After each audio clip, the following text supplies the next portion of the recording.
শওকত মোল্লা ভাঙড় ক্যানিং এর একেবারে ত্রাস, শেষ পর্যন্ত এনআইএর জালে। বৃহস্পতিবার 7 সকালে তার মৌখালীর বাড়িতে পৌঁছে যায় এনআইএ আধিকারিকরা, পৌঁছে যান এবং তারপর বিভিন্ন জায়গায় তার খোঁজ করতে থাকেন তারা, কিন্তু শওকত ছিলেন বেপাত্তা।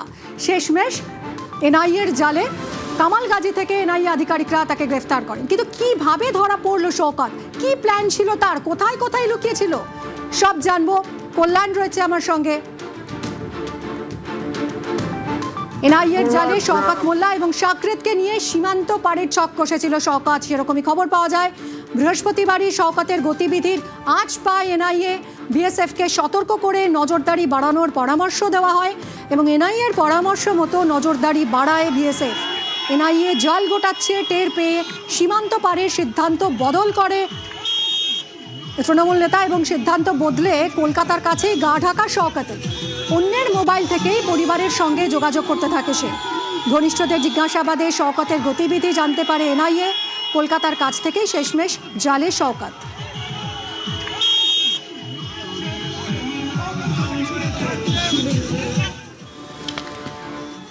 ঠকবাজতে গা উজাড়, শওকতের এই গ্রেফতারিতে কটাক্ষ দিলীপের।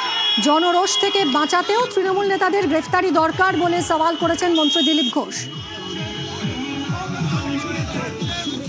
এ তো সবে শুরু হয়েছে, তো আপনি গুনতে থাকুন না, ঠক বাঁচতে গাঁ উজাড় হয়ে যাবে। 1-1.5 হাজার লোককে ইমিডিয়েট অ্যারেস্ট করা উচিত, যারা অত্যন্ত অপরাধী, অত্যাচারী, লুটেরা। মানুষের প্রচণ্ড ক্ষোভ আছে এদের বিরুদ্ধে, আর এই জন্য ওদের অ্যারেস্ট করা দরকার আছে। নাহলে কোনো অঘটন ঘটে যায়। মানুষ যেভাবে অ্যাটাক করছে, রাস্তায় ঘিরছে, ধরছে, মারছে, পিটছে, যদি কোনো অঘটন ঘটে যায় সেন ওদের জীবনের স্বার্থে ওদেরকে অ্যারেস্ট করে জেলে রাখা উচিত। বাকি কোর্টে তার মামলা চলবে, প্রমাণ হলে দোষী সে তারা সাজা পাবে। যাদের নিয়ে এত অত্যাচার, যাদের নিয়ে এত অভিযোগ, সেই লোকগুলোকে কাস্টডিতে রাখা উচিত। আর শওকত মোল্লার গ্রেফতারিতে খুশি আরাবুল ইসলাম কাইজাররা।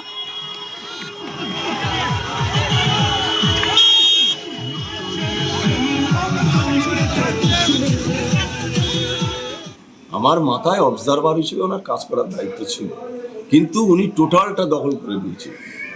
টোটালটা দখল অর্থ নেতৃত্বদের ভয় দেখিয়ে একের পর এক যখন এই অবস্থা চলতে থাকে, তারপরে হঠাৎ আমি অ্যারেস্ট হয়ে যাই, অ্যারেস্ট করে দেয় একদম পরিকল্পনা করে। আমার ছেলের পর্যন্ত আক্রমণ করার চেষ্টা হয়েছে, তার উপরে অ্যাটাক করার চেষ্টা হয়েছে, তারও কেস দিয়ে ঢোকানোর চেষ্টা হয়েছে। আমার পরিবারটা শেষ করে দেওয়ার একটা পরিকল্পনা ছিল। শওকত মোল্লা এরা দল করতে আসেনি, মানুষের ভালোবাসা দিতে আসেনি, এলাকার সার্বিক উন্নয়ন করতে আসেনি।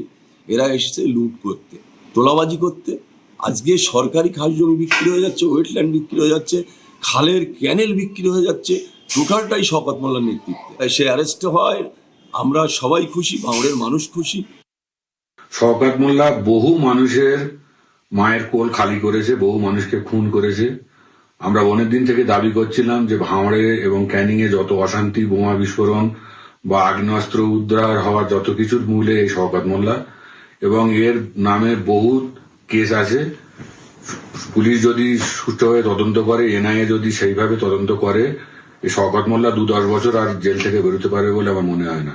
তবে আমরা খুশি যে এর মতো একটা নটোরিয়াস ক্রিমিনালকে অ্যারেস্ট করেছে শেষমেশ।